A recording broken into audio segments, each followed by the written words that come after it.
ప్రకృతి మన జీవనాధారం. చెట్లు మనకు ప్రాణవాయువును, నీడను, ఆశ్రయాన్ని ఇస్తాయి.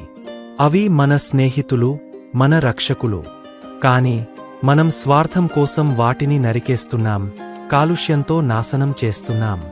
ఈ చిత్రంలో చూసినట్లు మనం చెట్లను కోసి వాటి స్థానంలో యంత్రాలను పెడుతున్నాం. కాని యంత్రాలు ఎప్పటికీ ప్రకృతిని భర్తీ చేయలేవు.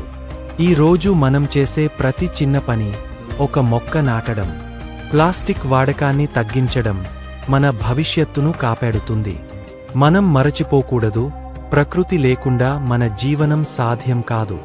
చెట్లు కేవలం ఆక్సిజన్ మాత్రమే కాదు, మనకు చల్లని గాలిని, స్వచ్ఛమైన వాతావరణాన్ని, మానసిక శాంతిని అందిస్తాయి.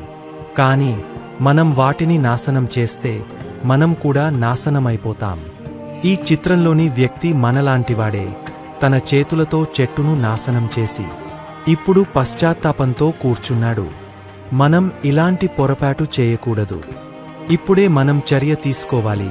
ప్రతి ఒక్కరం ఒక చెట్టును నాటి దాన్ని సంరక్షించే బాధ్యత తీసుకోవాలి. పర్యావరణాన్ని కాపాడడం అనేది మనందరి కర్తవ్యం. మన పిల్లలకు, రేపటి తరాలకు స్వచ్ఛమైన గాలి, నీరు, ఆరోగ్యకరమైన జీవనం అందించాలంటే ఈ రోజు మనం చేయాల్సిన పనులు చాలా ఉన్నాయి.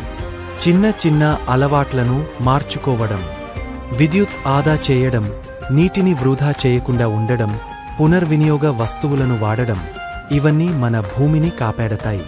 ప్రతి ఒక్కరూ ఒక అడుగు ముందుకు వేస్తే ఆ ఒక్క అడుగు మన భూమిని మళ్లీ పచ్చగా, ఆరోగ్యవంతంగా మార్చగలదు.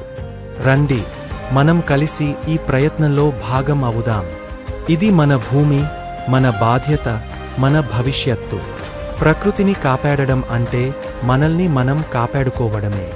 మనం ఈరోజు నాటిన ఒక చిన్న మొక్క రేపు మనకు ఒక పెద్ద చెట్టుగా ఆశ్రయం ఇస్తుంది.